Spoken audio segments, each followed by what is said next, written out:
situation. You just called your entire team together to start this fourth quarter. What was the message you delivered? You got 15 minutes, man. Go put everything we have on the line. We got to make sure we're playing smart. I mean, guys are playing hard, playing with passion. We just got to make sure we're playing smart and not having any foolish penalties. Let's go finish this thing. Thanks, Coach. Thank you. Well, he'll be thrilled. He looks up and sees Renardo Green makes the pick of Daniels and scoots down the sideline, sets up the Noles at the 25. Yeah, Neighbors just falls down here, and a good job of stepping up in front of that. Told you that battle would be going on all night long. Green wins this one. Neighbors slips, loses his footing. Ball just a little bit late out into the flat. I don't know if it's going to be a completion either way, but Green sees it all the way and comes up with that big turnover. I don't know how he avoided his knee touching. We're in the fourth quarter now, up 7. These drives get more and more important. Drive recap brought to you by Camping World. And now the handoff to Benson, who busts loose. They're beginning to get a little traction. It's a different look, but still a two-back set. From the pistol, with that blocker on the right side, Benson this time has to escape and will fight back and lose. Travis on the move again, scanning downfield and fires across the middle. And that's Johnny Wilson making another first down catch. First and goal, Noles. I can't. Second down. He's got a lot of options, that's for sure. Travis from the pocket, long looping throw, and that man again. Keon Coleman has a hat trick in his first game with Florida State.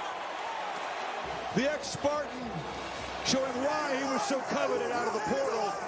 Serious weapon in the red zone. And a really good ball here by Travis. Recognizing the matchup, Coleman 6'4", can go up in the air, being a basketball player. Really good instincts. Chestnut, who's had his hands full over there, the Syracuse transfer, 5'11", puts it up in the air and just lets Coleman adjust back to the ball. Sounds like Doak Campbell Stadium at the moment.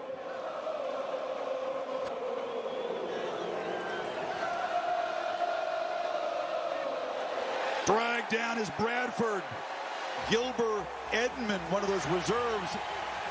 To come up with a tackle for a loss. Bad time for miscommunication from the guys up front. 2nd and 15. Daniels flushed. And he'll be dragged down at the 11, going backwards. Joshua Farmer made the fourth quarter, and that ended up being just that 1-point game with a block extra point. Again, the two-back set that's been so effective getting the ground game going here in the second half. And picking his way through is Benson and just powering for a 12-yard gain into LSU. In the making of Jordan Travis and Keon Coleman putting in the work to have the chemistry. That's a good point, Holly. Here's Travis on the move, and he flips it wide open. Bell makes an impact play as a receiver.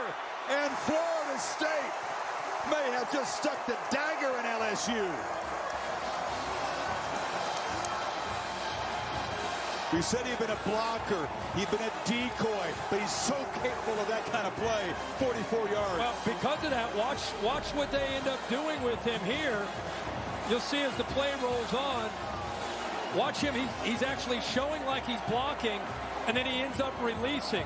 That's what affected the safeties. They just ignored him because he did a good job of kind of showing that stem block. They ignore him. He releases, and just right on cue, Chris, he comes up with a huge play. Bell 5-7, last year 10-3. These Noles fans have been desperate to get a team that they can get excited about. You saw the beginning of it last year and a continuation now this year. Daniels just trying to desperately create a big play to make a dent in this lead.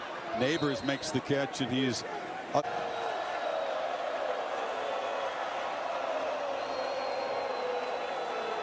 Fourth down and 4. Daniels flips it across the middle. Catch made. No first down. Lacey stopped by Tatum Bethune, and the Noles get yet a 3-point halftime lead. Just got completely out of hand. FSU more physical, just banging around, bullying LSU here in the second half. Food at home games early in his career. He volunteered to change positions, and around, banging into the end zone. And they tack on more. That's Jaheim Bell, who scores as a runner after the touchdown catch earlier. Hello. And how about how he went into the end zone right over Zy Alexander, the corner, who just happened to accidentally get in the way. Just got trucked by the big tight end. This will be, with the PAT, 31 unanswered after halftime. As I said, not just a W. I'll shut up so you can get the audio, because that's part of it. They are full voice here. There's a long throw, and the catch is made by Brian Thomas, who escapes. And LSU is going to break the scoring streak of 31-0 with their first points after halftime, a 75-yard play. Well, you put some backup defensive backs in the football game. Jones there, just he's a true freshman, just gets out of position. Your LSU, you like to see that they're at least keep fighting. Thomas is the guy that you thought coming into tonight, he and Jaden Daniels would get some one-on-one opportunities and a chance to make some big plays. And unfortunately for the Tigers,